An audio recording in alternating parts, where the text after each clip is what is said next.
dans cette deuxième intervention.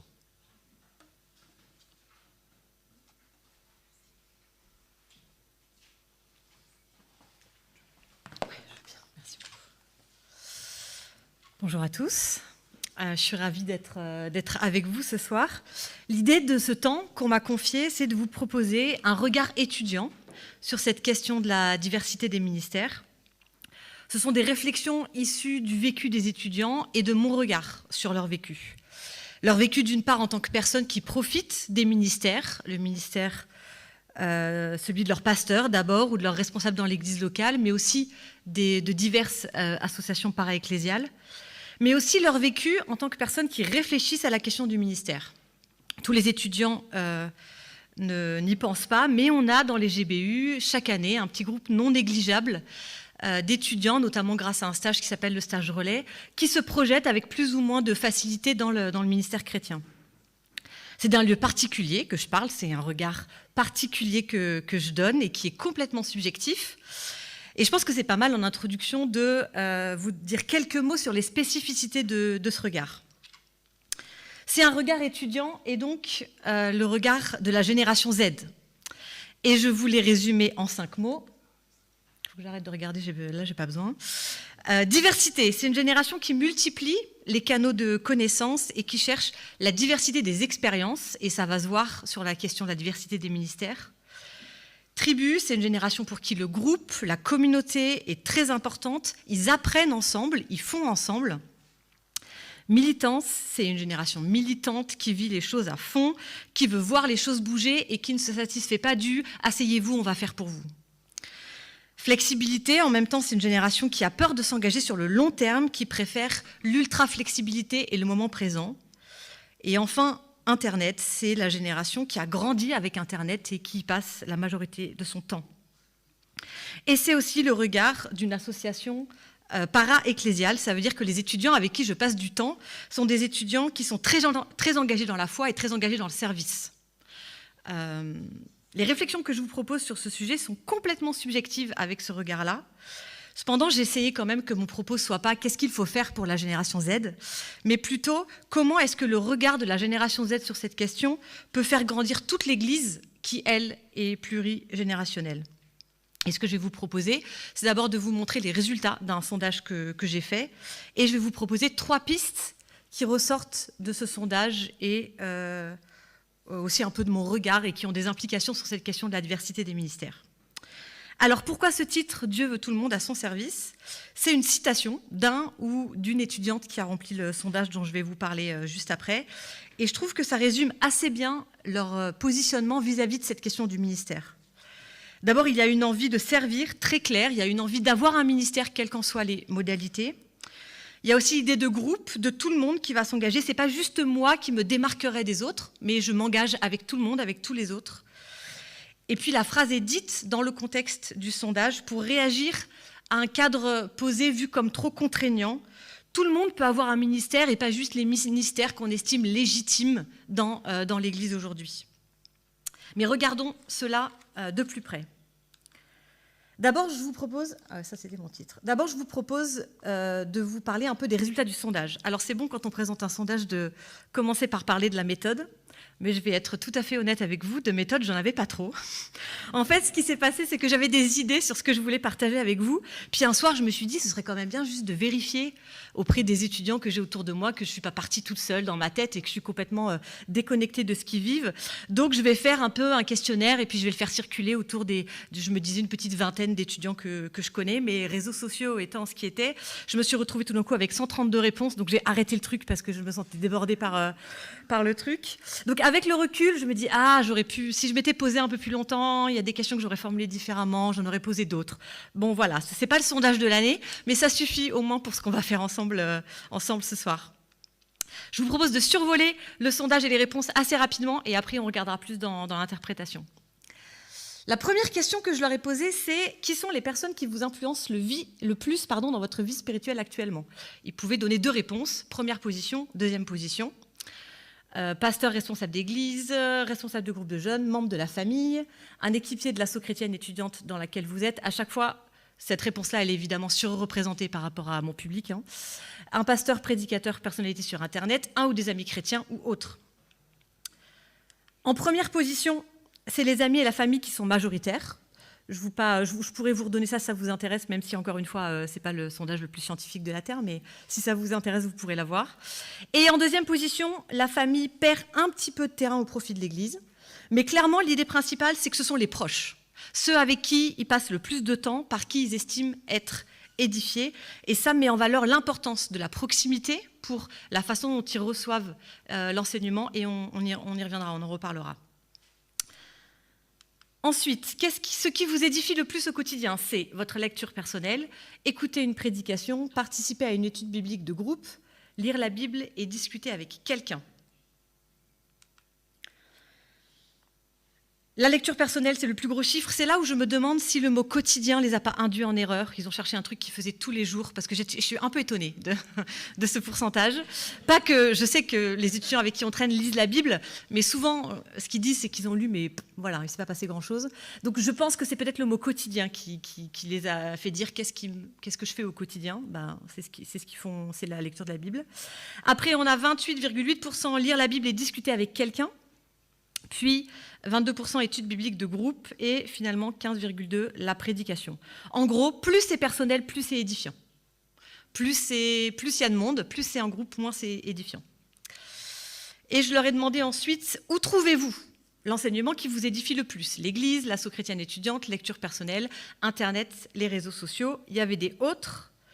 Alors, il n'y a pas de pourcentage pour cette question parce qu'ils pouvaient cocher 2 cases et proposer plein d'autres choses. Mais je vous ai mis les 4 choses proposées. L'Église arrive en tête, sachant qu'ils y vont théoriquement 1 à 2 fois par semaine, on est quand même bien content que ça arrive en tête. Puis la lecture personnelle, ce qui veut dire qu'ils lisent la Bible personnellement et c'est quand même toujours une joie. Puis on a les assos chrétiennes et évidemment, on y reparlera sur Internet. Ensuite, est-ce que le travail de pasteur vous fait envie? Plutôt oui. Plutôt non. Attention, vous êtes prêts pour celle-là? Bam!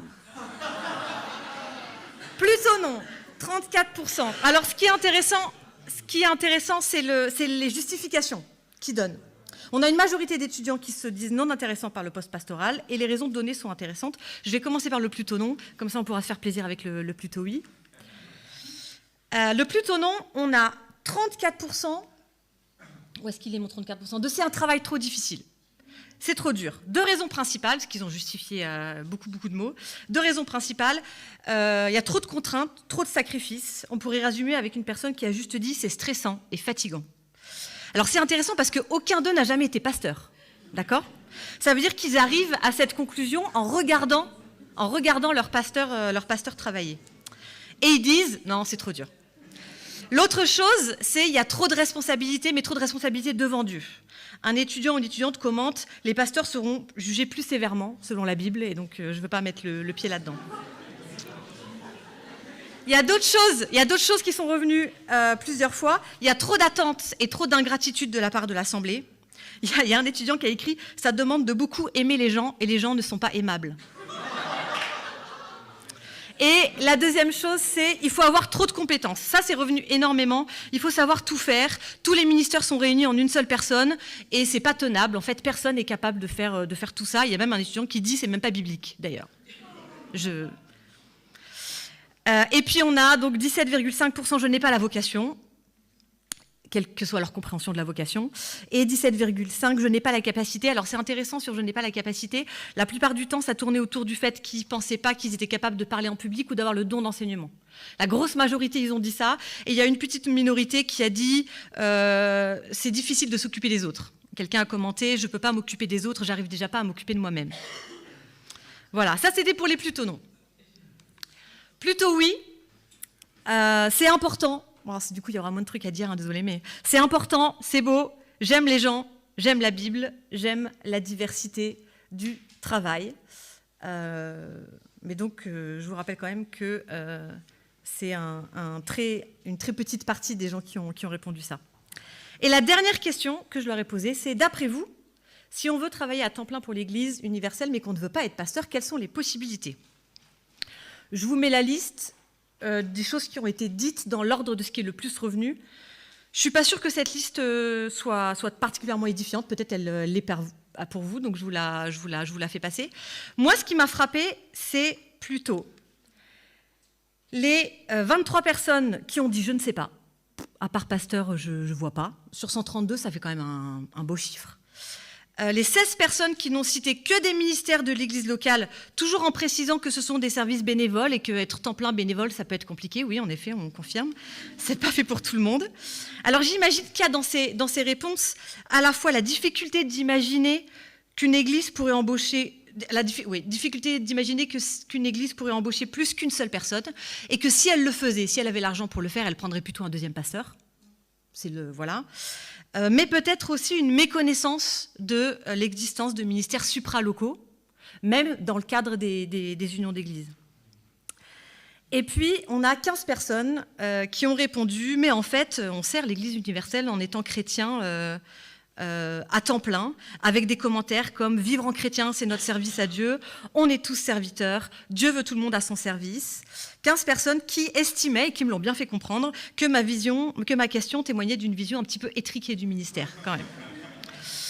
Ça, c'est le sondage que j'ai survolé rapidement. Qu'est-ce qu'on peut en conclure? Je vous propose 3 pistes de réflexion qui sont issues de mes observations et que le sondage a confirmé. Ce sont des pistes de réflexion. Ça veut dire que je les envisage plus comme des questions que je vous offre que comme des réponses. La première chose, et ça tombe bien pour notre thème, c'est le besoin de diversité. Une des caractéristiques de cette génération, c'est le besoin de diversité sur tous les plans. À la fois le besoin de profiter de ministères différents, parce qu'ils ont besoin d'influences diverses, mais aussi de ne pas s'imaginer dans un ministère seul, parce qu'ils ont besoin de travailler avec des personnes diverses. Alors d'abord, le besoin d'influences diverses. C'est clair pour cette génération, et c'est vrai dans tous les domaines, il n'y a pas de canal unique d'enseignement et d'influence. La nouvelle génération va se former des opinions en allant chercher des informations partout, dans plein d'endroits différents. Si on prend l'exemple des associations para-ecclésiales comme les groupes bibliques universitaires, ce n'est pas une nouveauté. Okay, les GBU existent depuis 1943, Jeunesse pour Christ depuis 1947, Agapé depuis 1973.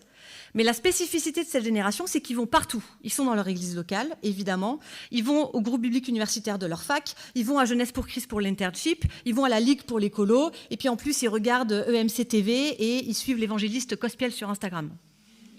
Ils vont chercher de l'information partout parce qu'ils ont besoin de diversité. Diversité de canaux d'information et aussi diversité de contenu. J'ai certains étudiants dans les GBU qui peuvent à la fois aimer beaucoup des articles d'Évangile 21 et des vidéos de l'église MLK sur YouTube. Ce n'est pas tout à fait la même ligne éditoriale, mais la plupart d'entre eux, ils s'en fichent complètement en fait. Ils prennent l'information partout où elle arrive, quel que soit le milieu. Et la question, évidemment, c'est « Ok, comment est-ce qu'on gère ça ?» À l'échelle de l'église locale, comment est-ce qu'on gère ça? Je travaille pour les GBU depuis 12 ans. Donc je sais que c'est parfois compliqué pour les églises d'accepter que leurs jeunes s'édifient partout et n'importe où, pourrait-on dire. Il y a la peur qu'ils soient attirés par un autre milieu et qu'ils quittent l'église locale. Et c'est une possibilité, c'est arrivé à beaucoup. Où il y a la peur qu'ils entendent des choses théologiquement incorrectes selon la ligne de leur église locale et que ça les trouble, et voilà. Et je comprends bien l'importance d'avoir une ligne théologique claire, mais je pense aussi que laisser les jeunes, et les moins jeunes d'ailleurs, mais je vais parler de mon créneau, laisser les jeunes profiter de la diversité évangélique et donc de la diversité des ministères existants, c'est une bonne chose. Parce qu'entendre des points de vue différents, même sur la foi évangélique, ça les oblige à se poser la question de ce qu'ils croient vraiment, et ça fait d'eux des personnes avec des opinions plus solides que s'ils ne sont jamais sortis de leur milieu d'église. Et en même temps, ça évite de faire d'eux des chrétiens totalement incapables d'entendre des opinions divergentes, ce qui est toujours quand même agréable pour le vivre ensemble, surtout à l'heure du CNEF. Et de toute façon, si vous les empêchez de sortir de l'église locale, ils ont Internet à la maison. Donc ils vont aller sur Internet, et c'est là que je dois faire une parenthèse sur la foi digitale. La foi digitale, c'est une réalité en France, encore plus parmi les jeunes, et encore plus depuis le confinement. Il y a des gens qui n'appartiennent à aucune communauté locale et qui s'édifient uniquement par des prédications et des cultes en ligne. Je n'ai pas vu ça chez les étudiants. Mais par contre, la majorité d'entre eux ajoutent à leur église locale des prédications sur Internet, des podcasts chrétiens et comptes Instagram en tout genre. Et c'est une réalité qu'il existe maintenant des ministères sur Internet. L'exemple le plus frappant, c'est Pierre Baudin, alias Cospiel, plus gros influenceur chrétien français. Si vous ne le connaissez pas, il est suivi par 70 000 personnes sur les réseaux sociaux. Francophonie, donc il y a la France, Belgique et aussi pas mal en Afrique francophone. Il a commencé par faire de l'évangélisation de rue. Et il a gagné en popularité grâce à les réseaux sociaux avec ses vidéos d'évangélisateurs de rue. Et donc, avec la popularité sur les réseaux sociaux et la communauté, il a pu financer un ministère. Il a commencé à faire des conférences, un ministère qui s'appelle Focus in Christ, où en gros, il essaie d'encourager les gens à l'évangélisation. Et puis, comme sa communauté a encore grossi, il a maintenant démarré, je pense, avec 15 jours, ils ont eu leur premier culte il y a 15 jours, une église à Paris qui s'appelle La Compassion Paris, où il est le pasteur principal. Alors, je plaide pas du tout ici pour développer les ministères sur les réseaux sociaux. Personnellement, je suis vraiment pas fan. Mais c'est un constat que je fais. C'est un nouveau ministère qui est là et qui a du poids sur la nouvelle génération. Ils suivent ces comptes-là, ils écoutent ce que les gens disent, ils trouvent ça édifiant ou pas, etc. Mais revenons-en aux besoins de la diversité de la génération, en parlant du travail en équipe dans l'église locale. Les jeunes vont chercher les enseignements à différents endroits, et quand ils s'imaginent dans le ministère, ils ne s'imaginent pas le seul pourvoyeur de l'information. Et c'est très clair dans le sondage que, à tort ou à raison, c'est ça l'image que leur renvoie le poste pastoral. La personne qui fait tout toute seule, qui doit tout savoir, qui doit savoir tout faire et dont toute la communauté dépend. C'est un modèle qui n'attire, mais alors pas du tout, la génération Z qui fonctionne en tribu et qui veut toujours être avec d'autres. La nouvelle génération qui réfléchit au pastorat ne se voit pas du tout comme le bon père de famille, qui serait, si on caricature, plutôt le profil dominant dans la génération au-dessus de moi, donc ce qu'on appelle les boomers, ni comme le chef d'entreprise, ce qui serait encore une fois en caricaturant plutôt le profil dominant dans ma génération, entre 30 et 50 ans environ. C'est des caricatures, hein, vous ne vous sentez pas concerné si vous êtes... voilà.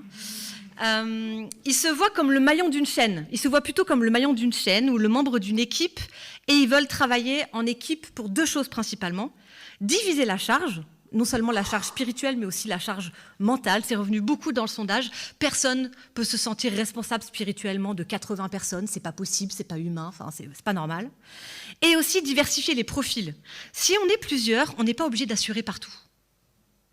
On assure dans son point fort, on fait des efforts sur ses défauts, mais on peut s'appuyer sur les autres qui ont d'autres qualités que nous.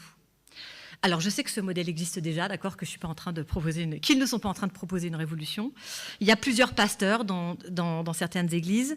Il y a aussi des équipes de pasteurs anciens, donc j'ai bien conscience qu'on n'est pas du tout en train de révolutionner le truc.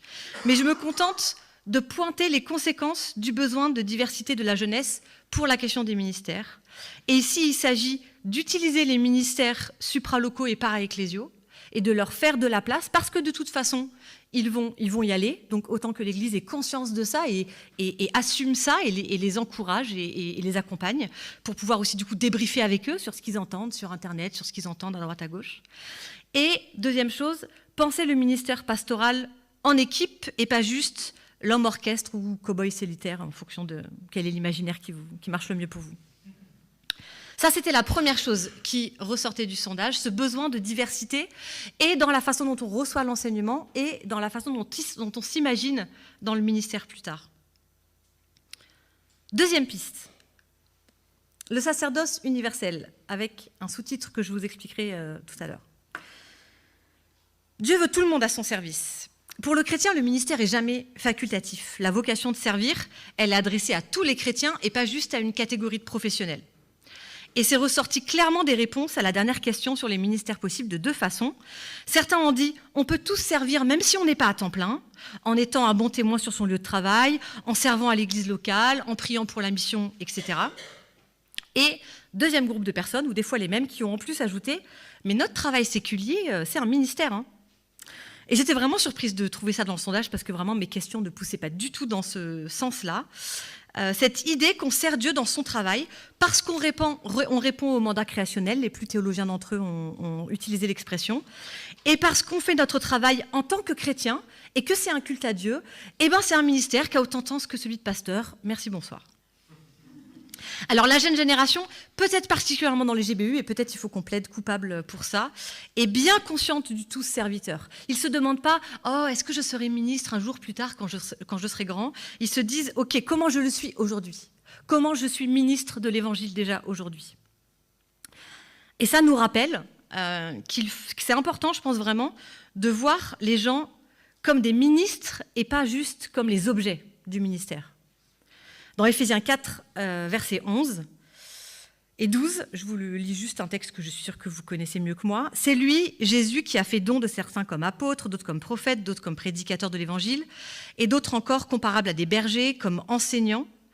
Et verset 12, il a fait don de ces hommes pour que les membres du peuple saint soient rendus aptes à accomplir leur service, leur ministère. Ce texte est passionnant parce qu'il ne dit pas que les ministères qui sont cités, apôtres, prophètes et tout, sont là pour édifier le corps de Christ. Mais il dit que les ministères sont là pour équiper chaque chrétien afin qu'ils puissent tous ensemble édifier le corps de Christ. Ce sont juste des ministères qui visent à faire vivre les ministères qui sont toutes les personnes qui sont dans l'Église. Et la question que m'a fait poser le sondage, c'est est-ce qu'on tire vraiment toutes les conséquences de cette affirmation ? Que les gens sont ministres et pas juste objets du ministère. Est-ce que les églises locales ont la volonté et les structures qui permettent à tous les membres de l'église qui le veulent, y compris les moins de 30 ans, de prendre des responsabilités et d'être encadrés ? Quelle place donner aux différents ministères dans l'église, notamment les ministères des gens qui ne sont pas à temps plein ? Quelle reconnaissance, quelle valorisation ? C'est juste 2 exemples de conséquences qu'il y a de penser les gens comme ministres et pas juste comme objets de mon ministère. Il y en a sans doute plein d'autres. Comment est-ce qu'on peut vivre dans nos communautés le fait que les gens sont ministres et pas juste objets du ministère ? Avec tout ça, on ne voit toujours pas le rapport avec mon sous-titre sur les John Lennox français, mais je vais en parler maintenant. John Carson Lennox, c'est un professeur émérite en mathématiques et en philosophie des sciences à l'université d'Oxford. Et sur son temps libre, c'est un apologète chrétien. C'est un brillant mathématicien et il est aussi brillant quand il parle de la Bible. Et il n'est pas pasteur. Avec le manque de pasteurs en France, on a bien reçu l'information qu'il en fallait 1000 nouveaux cette année. Le CLEF a fait passer cette information ces dernières semaines. Dès qu'on tombe sur un jeune brillant, et quand je dis on, je parle de moi la première, dès qu'on tombe sur un jeune brillant, passionné pour le Seigneur, pour sa parole et pour l'annonce de l'Évangile, on va l'encourager à aller dans le ministère, à être pasteur principalement.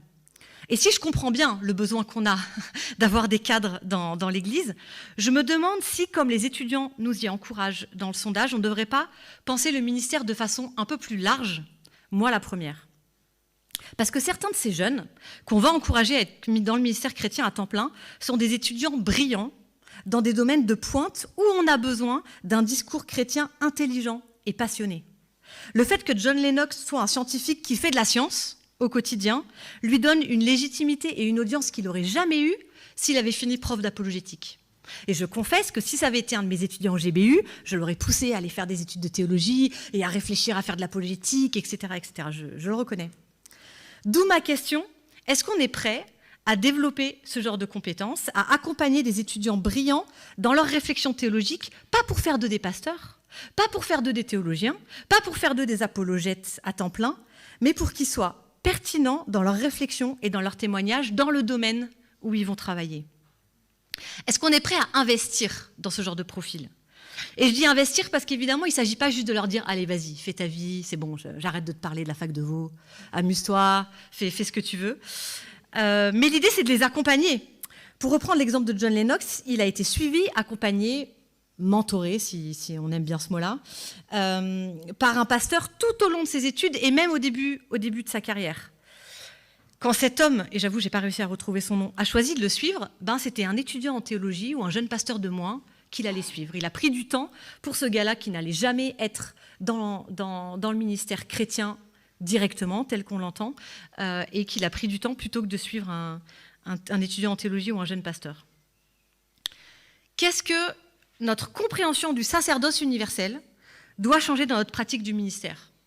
C'est une question J'ai bien conscience que là, j'ouvre des portes énormes.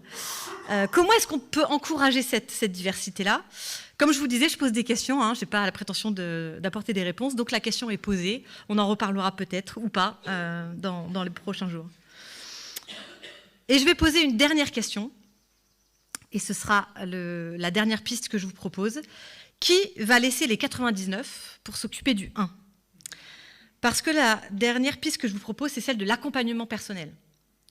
Le bon berger de Jean 10 laisse les 99 brebis pour aller chercher la brebis qui s'est perdue. Jésus s'est soucié des foules, clairement, mais l'essentiel de son temps était consacré à un petit groupe de 12 personnes, les disciples. Les disciples qui n'étaient pas plus perdus que les autres, c'est là la limite de ma métaphore, mais c'est pas grave, vous avez compris l'idée. Et même au sein des 12, il a passé plus de temps avec Pierre, Jacques et Jean, et j'imagine que le choix des 12 était un choix difficile à faire. J'imagine que se concentrer sur 3 parmi les 12 a été source de tension, et dans le groupe des disciples, et peut-être même dans le cœur de Jésus. Mais Jésus l'a fait parce qu'il travaillait pour l'avenir. Est-ce qu'on est prêt à faire le même sacrifice et à développer des ministères dont le cœur est l'accompagnement non pas des foules, mais des individus? Je ne parle pas de relations d'aide, je ne parle pas de counseling biblique, je parle de passer du temps à lire et à expliquer la Bible avec une personne seulement, plutôt qu'avec un groupe de personnes. Dans le GBI, on appelle ça du 1 à 1, mais j'imagine qu'il y a 1000 appellations différentes. Et je parle de ça parce que cette thématique de l'accompagnement personnel, elle rencontre clairement les problématiques de cette génération. D'une part parce que ça correspond à leur façon d'apprendre, le dialogue, et d'autre part parce que c'est dans ce genre de ministère, en fait, qu'ils arrivent facilement à se projeter. D'abord, l'importance du dialogue. On l'a vu, selon le sondage, les gens qui les édifient le plus, ce sont leurs amis et leurs familles. Les 2 caractéristiques de ces groupes sont, d'abord, ils les côtoient au quotidien. Ce sont des gens qu'ils voient vivre et qui les voient vivre. Ils ont une vraie relation faite de confiance et d'authenticité avec ces personnes. Et la deuxième caractéristique, c'est que ce sont des personnes qui ne leur font pas des conférences. Ce ne sont pas des personnes qui leur font des sermons, ce sont des personnes avec qui ils parlent. Ils parlent de la foi, ils parlent de la Bible, ils échangent des opinions dans le dialogue. Et pour la question sur quels sont les lieux qui les édifient, on avait vu que pour plus de la moitié d'entre eux, ce sont dans les petits groupes, là où il y a possibilité de dialogue. Le dialogue, c'est un outil pédagogique reconnu depuis très longtemps, et une discussion a toujours été plus pédagogique qu'une conférence. Mais les générations précédentes, les nôtres, on a quand même été forcés d'apprendre en écoutant principalement et en parlant peu. Le système scolaire français étant fait comme il est fait. Mais pour la nouvelle génération, le dialogue devient essentiel. Parce que c'est une génération qui a un déficit d'attention énorme. Merci Internet. Et donc pour qui les interactions sont juste vitales. C'est encore plus vital que pour la génération. Pour nous, c'était mieux. Voilà. On apprenait mieux en dialogue que pour une conférence, mais on était capable de se concentrer pendant 30 minutes. Ils en sont incapables. Ils ont un déficit d'attention énorme et ils ont besoin d'interaction. Et la deuxième chose, c'est qu'ils veulent qu'on réponde aux questions qui se posent vraiment. Alors, on veut tous. On veut tous qu'on réponde à nos questions qui se posent vraiment, sauf qu'eux, ils manquent de patience. Avec Internet, ils cliquent 3 fois et Google leur donne la réponse à la question qu'ils se sont posées. Une réponse, en tout cas. Et nous, et quand je dis nous, je parle de ceux qui n'ont plus 20 ans, alors vous ne vous sentez pas concernés si vous vous retrouvez dans la génération Z. On a quand même un sacré don pour être toujours un peu en retard par rapport à leurs questions, ou pour continuer à penser que nos problématiques qu'on avait quand on avait 20 ans, eh ben, ils ont forcément les mêmes aujourd'hui. Alors, c'est pas vrai, mais c'est pas la peine de se culpabiliser, c'est normal que j'ai un regard sur le monde qui soit le regard d'une femme de 40 ans, parce que je suis une femme de 40 ans, et que c'est normal que je ne vois pas le monde comme une jeune fille de 20 ans. Mais c'est là où, si on développe des ministères qui sont centrés sur le dialogue, en fait, on ne sera jamais déconnecté. Parce que si on est tout le temps en dialogue avec eux, on se tient tout le temps au courant de ce qui se passe, on est au courant de ce qui se passe et on ne vit pas ce décalage de générations si les générations se parlent et se parlent honnêtement. Ils ont besoin de dialogue et d'accompagnement et je pense que c'est une question de survie là, presque avec cette génération-là. Même si, dans les GBU, on plaide vraiment à leur dire « Ok, on va essayer de faire des efforts, mais vous êtes capable aussi, vous, de faire des efforts. Donc vous allez prendre sur vous, vous allez respirer, vous allez prendre du café et vous allez quand même m'écouter parler pendant 20 minutes. » Donc l'idée, c'est pas non plus de... Voilà, il faut aussi un peu les pousser et en même temps, il faut les aider. Il faut les aider et être prêt à être dans le dialogue avec eux. Ils ont besoin de dialogue et d'accompagnement, mais c'est aussi dans ce genre de ministère, le ministère qui est en dialogue, qu'ils s'imaginent le plus facilement. Un ministère qui fait du 1 à 1, j'ai repris l'appellation GBU, sa mission principale. Il y a quelques semaines, un étudiant m'a demandé si on pouvait prendre du temps pour discuter. Je savais qu'il tournait en rond dans ses études et qu'il était très attiré par le ministère. Il réfléchissait à laisser là ses études et à passer en théologie. On a discuté de beaucoup de choses, de tout et de rien. Et à un moment dans la discussion, il me dit qu'il a envie de travailler dans le ministère, mais que rien de ce que le monde évangélique semble lui proposer ne lui convient. Du coup, je lui ai dit, écoute, imagine qu'on est dans un monde idéal, tu n'as aucune limite, tu fais exactement ce que tu veux, demain je te trouve l'argent, il n'y a pas de problème, voilà. Tu n'as aucune contrainte ni financière ni autre, qu'est-ce que tu ferais? Et il a dit, sa réponse, je voudrais lire la Bible en 1 à 1 avec des gens, les accompagner personnellement, écouter leurs questions et chercher avec eux les réponses dans la Bible. Pourquoi est-ce qu'il a cette idée? Parce que c'est comme ça qu'il a le plus grandi. C'est comme ça que lui-même a le plus grandi et c'est comme ça qu'il s'imagine le plus utile pour les gens de sa génération. Alors cette idée, en vrai, elle n'est pas révolutionnaire, et dans le dialogue, on s'est plus rendu compte qu'en fait, il y avait moyen de faire ça dans la proposition que le monde évangélique disait aujourd'hui. Et même cette idée d'accompagnement personnel, le 1 à 1 avec la Bible, ça existe, on en parle depuis les années 90, en tout cas, les premiers livres que j'ai vus sur le sujet datent des années 90, on en parlait sans doute peut-être déjà avant. Il existe différentes versions de cette idée, formation de disciples, 1 à 1, mentorat, etc. Mais du point de vue étudiant, puisque c'est ce qu'on me demande, c'est un ministère stratégique parce que c'est ce qui leur correspond le mieux. Ça colle avec leur volonté d'avoir des vis-à-vis proches. Il y a un aspect relationnel central dans cette façon d'enseigner, dans cette façon d'accompagner. Et c'est de cela qu'a soif la nouvelle génération. Ils veulent cultiver des relations, avoir des relations où ils peuvent être authentiques, poser leurs questions sans tabou et avoir des réponses sans tabou. Et ça va aussi avec leur envie de s'engager, de s'engager et de participer à leur propre édification. C'est comme ça qu'ils grandissent, avec un enseignement en dialogue. Ils sont engagés, ils sont impliqués, ils ne sont pas juste le réceptacle d'une connaissance, mais ils sont aussi la personne qui construit. Ils sont en train de construire leur propre édification en discutant, en rebondissant, etc. Au niveau du GBU, la demande, elle est juste énorme. Je suis obligée de me mettre des limites, moi, chaque année, de personnes que je suis, parce qu'en gros, je pourrais occuper tout mon temps avec ça. Si demain, le GBU me disait, vas-y, pas de problème, je pourrais faire mes 45 heures semaine sans aucun souci, rien qu'en suivant en 1 à 1 des étudiantes, et même si je faisais que les filles. Aucun problème. Aucun problème. Alors évidemment, ça pourrait être la tâche des pasteurs. Moi, je trouverais ça hyper cool que chaque pasteur en ait au moins 1, voire 2. Mais c'est pas comme si les pasteurs, dans la configuration actuelle, manquaient de travail. Alors pourquoi pas d'autres personnes aussi, à côté du pasteur, des bénévoles ou pas? Pourquoi pas des gens dans un ministère supralocal, à l'échelle d'un bassin d'église? Tout est possible, en fait. C'est une question. Est-ce qu'on est prêt à s'ouvrir à des ministères dont l'activité centrale soit l'accompagnement des individus et pas l'accompagnement du groupe Église? La plupart des pasteurs se font les deux, hein, évidemment, j'en ai bien conscience, je vous rappelle, je sais bien que je ne suis pas en train de proposer le Graal, là. Ok, quelques mots de conclusion. Le besoin de diversité, le sacerdoce universel, l'accompagnement personnel, c'est les 3 pistes, les 3 humbles pistes que je vous propose sur la question de diversité du ministère, vu de mon poste d'observation, qui est celui de la jeune génération. Je suis désolée si les réflexions partent un peu dans tous les sens, mais c'était un peu le danger avec cet exercice. Comme je l'ai dit en introduction, ces réflexions sont subjectives. C'est le regard de la génération Z que je vous propose. Mais je voudrais quand même terminer en plaidant que ces réflexions subjectives ont un intérêt objectif.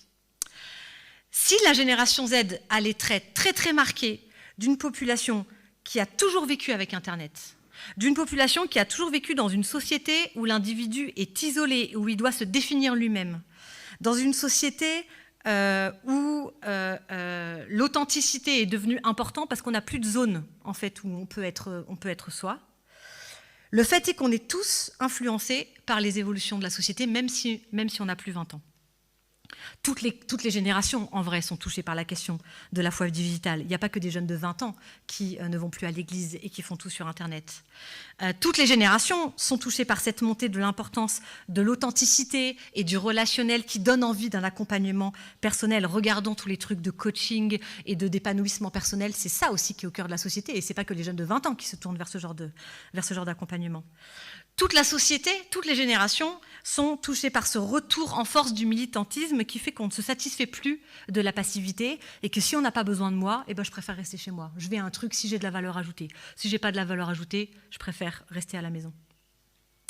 Et donc c'est pour tout le monde, c'est pour toutes les générations à mon avis qu'il faut se poser cette question de profiter plutôt que de subir la diversité évangélique et la diversité des ministères qu'on nous propose aujourd'hui dans le monde évangélique.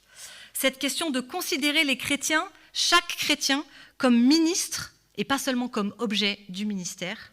Et cette idée de proposer un accompagnement spirituel, pas seulement aux gens qui sont dans le ministère ou qui vont être dans le ministère, pas seulement aux gens qui vont pas bien, mais à tout chrétien qui a envie de grandir avec Dieu.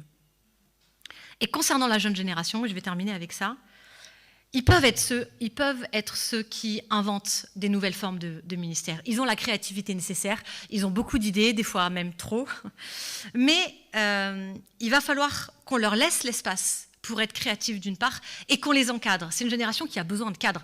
Ma génération, la génération Y, c'est une génération qui voulait faire tout seul. Cette génération-là ne veut pas tout faire tout seul. Cette génération-là veut qu'on parle avec eux. On a besoin de personnes plus âgées qui discutent avec eux et qui les accompagnent. Si on est prêt à leur laisser l'espace créatif et à les accompagner, je pense que vraiment il y a des choses très très intéressantes qui vont arriver de la jeune génération. Et pour les enjeux financiers, on en parlera une autre fois. Merci de votre attention.